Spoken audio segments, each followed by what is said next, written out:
Merhabalar, kanalıma ve mutfağıma hoş geldiniz. Bugün sizlerle şekliyle, dokusuyla hepinizin çok beğeneceğini umduğum harika bir peynirli poğaça yapımını paylaşacağım. Şimdi yapımına geçelim. Karıştırma kabımızın içerisine ılık suyumuzu alalım. 1 su bardağı, klasik su bardağı ile 200 mililitrelik 1 su bardağı ılık su, 2 yemek kaşığı toz şeker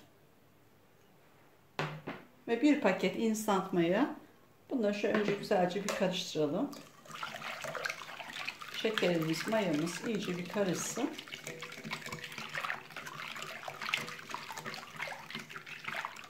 Şimdi 5 dakika mayamızın aktifleşmesi için bekleyelim. Şimdi de içerisine 1 su bardağı sıvı yağ. Ben zeytinyağı kullanıyorum. Ayçiçek yağı da kullanabilirsiniz. Fark etmez.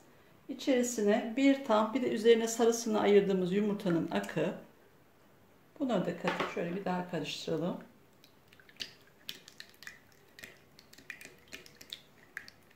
Sıvı karışımlarımız hazır. Şimdi artık yavaş yavaş unumuzu ilave etmeye başlayalım.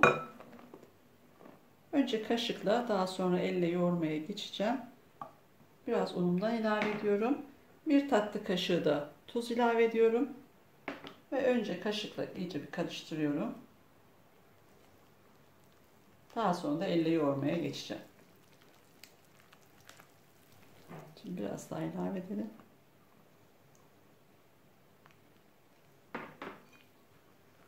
Unumu yavaş yavaş ilave ediyorum. Yoğurdukça kıvamına göre ayarlayacağım. Şimdilik 7 su bardağı un hazırladım. Ama zaten sonunda söylüyorum. Açıklamalar kısmında da ne kadar malzeme kullandığım, bütün malzemelerim videonun sonundaki açıklamalar kısmında yer alıyor.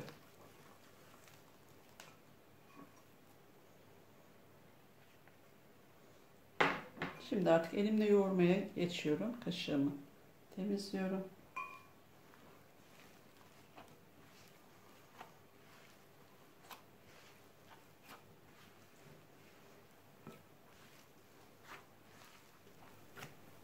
Yedinci bardağımdan da koymaya başladım.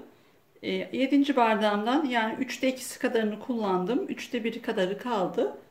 Her zaman söylüyorum, son bardağınızı yavaş yavaş kontrollü bir şekilde ilave edin. Hamurum güzelce toparlandı. Şimdi iyice bir yoğuruyorum ve toparlıyorum. Hamurumuzun yoğurma işlemi tamamlandı. Gördüğünüz gibi şöyle ele yapışmayan güzel bir kıvamda bir hamur oldu. Şimdi hamurumuzun üzerini kapatalım bir streç filmle ve ortalama 1 saat ılık bir ortamda mayalanmayı bırakalım. Hamurumuz ortalama 1 saatte gördüğünüz gibi çok güzel bir şekilde mayalandı. Üzerini açalım. Havasını alalım.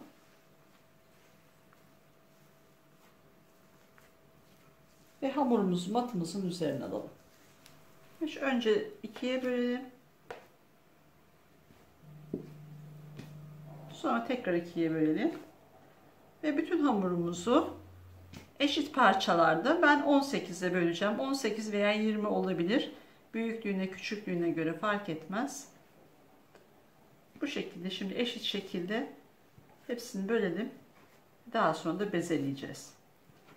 Yani alalım. Elimizde şu şekilde şöyle bezelerimizi yapalım. Hepsini eşit parçalarda, eşit büyüklükte yapalım. Büyüklü küçüklü varsa ayarlayabilirsiniz.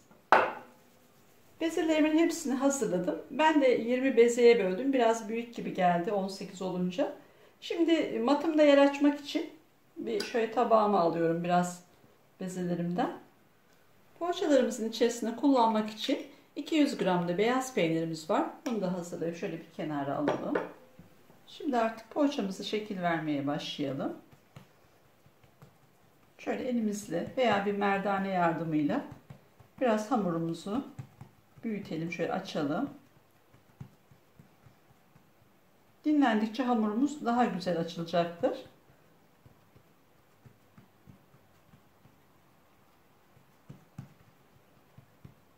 Şimdi şu şekilde bir aparatımız var şekil vermek için. Peyniri koyacağım yeri kısmı ayırıyorum.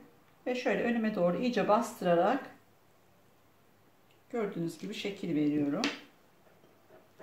Şimdi şöyle bir tatlı kaşığı kadar da peynirimi koyuyorum.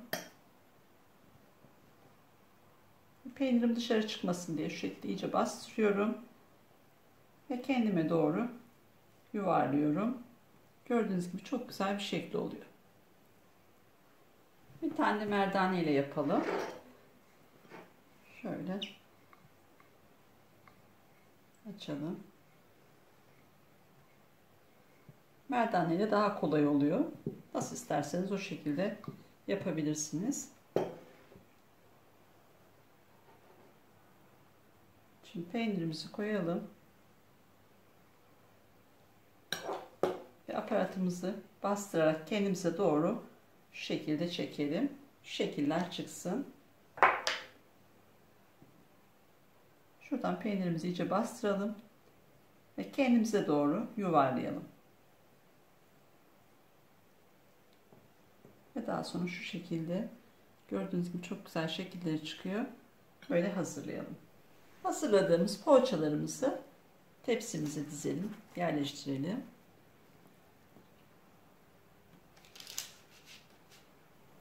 Poğaçalarımızın bir tepsisini hazırladım. Gördüğünüz gibi şekli harika oldu. Şimdi bu şekilde 25-30 dakika üzerini kapatarak tepsi mayasına bırakacağım. Tepsi mayası geldi. Gördüğünüz gibi çok güzel bir şekilde kabardı. Üzerine de 1 adet yumurta sarısı, 2 yemek kaşığı da sıvı yağ koydum. Yumurtamızı iyice çırptım. Üzerlerine şimdi yumurta sarılarımı sürüyorum.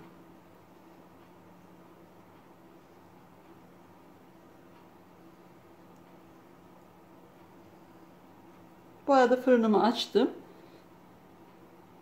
200 derecede ısınıyor.